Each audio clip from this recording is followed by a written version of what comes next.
Hi అండి. ఈరోజు ముక్కోటి ఏకాదశి కదండీ! మార్నింగ్ అయితే వేణుగోపాల స్వామి గుడికైతే వెళ్ళొచ్చేసాము. వెళ్ళొచ్చేసాక తర్వాత నేను, మా అత్తయ్య గారు అలాగే బాబుని తీసుకొనైతే మా ఎదురుగాల అత్తయ్య గారాళ్ళు, ఇంకా పిన్ని గారాళ్ళు అందరమైతే ఇంకా టోల్ గేట్ కాడ ఉన్న వెంకన్న బాబు గుడికైతే వెళ్ళామండి. ఇంకా అక్కడ కూడా వెళ్ళడానికి అయితే బయలుదేరుతున్నాము. ఇంకా బయలుదేరిపోయాము. గుడికి కూడా ఇంకా వెళ్ళిపోయాము.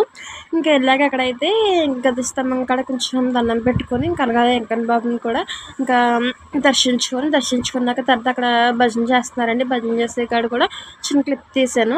ఇంకా తర్వాత అయితే ఇంక అక్కడ భోజనాలు కూడా పెడుతున్నారండి. ఈరోజు భోజనాలు కూడా చాలా బాగా పెట్టారు. ఐటమ్స్ కట్టాను. ఇంక అక్కడైతే వీడియో తీయలేదండి. చాలా జనం ఉన్నారండి భోజనాల దగ్గర. ఇంకా లేట్ అవ్వడం వల్ల ఇంక వీడియో అయితే తీయలేదు. ఇంక బాబు గురించి అయితే కుదరలేదు నాకు. ఇంకా అక్కడ కూడా భోజనం చేసి ఇంక మళ్ళీ ఇక్కడైతే అలివేలు మంగమ్మ ఇంకా అలాగే చాలా దేవుళ్ళు ఉన్నారండి. ఇంకా అన్నిటిని అయితే దర్శించుకొని మళ్ళీ కొంచెం సేపు కూర్చొని ఇంకా పక్కన కింద గొట్టు కింద శివాలయం ఉంటుంది కదండి. శివాలయంలో కూడా వెళ్ళి ఇంకా శివుడికి కూడా ఇంకా దండం పెట్టుకొని ఇంకా పంతులు గారితో అయితే ఇంకా గోత్రాలు అయితే చదివించుకొని ఇంక ఇంటికి అయితే వచ్చేస్తామండి. ఇంక ఇంతే వీడియో. బాయ్. సబ్స్క్రైబ్ చేసుకోండి.